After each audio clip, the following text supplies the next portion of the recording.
Slippery ice and deadly lasers are the signature environmental touches here, and both are good examples of the complex systems of simple components that characterize most of the combat in Death's Door. The grunts jump at you, the fire plants shoot fireballs at you which can be deflected, unlike the archer's arrows. The purple witches appear somewhere, cast their one projectile, and then disappear again, unless you interrupt them. Simple elements like these, along with the ice, the lasers, and others, synthesize into a complex system. A complex system is greater than the sum of its parts because its components are able to interact in myriad, unpredictable ways.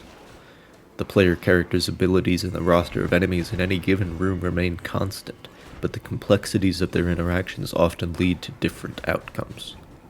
Projectiles are deflected back to the enemy that fired them, or perhaps to a different one. Intentionally or not, certain enemies will be killed first, changing the threat composition.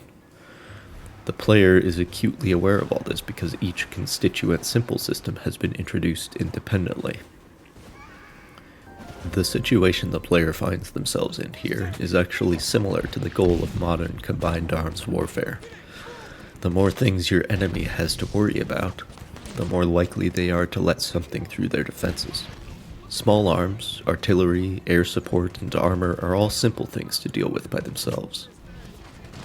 More than one of these threat vectors existing simultaneously will begin to put more strain on leadership and unit cohesion.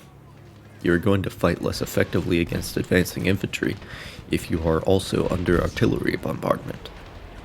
And if you have to worry about having anti-tank weapons ready at the same time, it gets even worse. This is why modern militaries have extended combined arms tactics even down to the squad level. Grenades, dedicated marksmen, and suppressive fire from a squad machine gun are all ways to try to gain a threat vector advantage. Being put into a situation like this as a player is a harrowing experience that requires flexible, moment-to-moment thinking. This makes for very engaging and diverse gameplay where success feels like a true accomplishment of wits and skill. Many games strive for this, but it is often attempted through specific encounter design and enemy placement, which can obviate the need for enemy variety, or through designing complicated enemies or sequences that feel diverse but are, in fact, only linear. Death's Door, however, starts with a set of very simple, robust systems.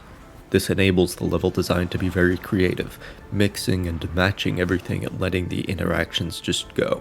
The player is swimming through a pyramid of emergent structures made possible by the solidity and versatility of the underlying mechanics and systems. Other games do have more developed versions of this. The physical sandbox of Halo or Splitgate and the AI sandbox of Dishonored or Metro Exodus exemplify the sort of interactions that are free to create emergent complexity.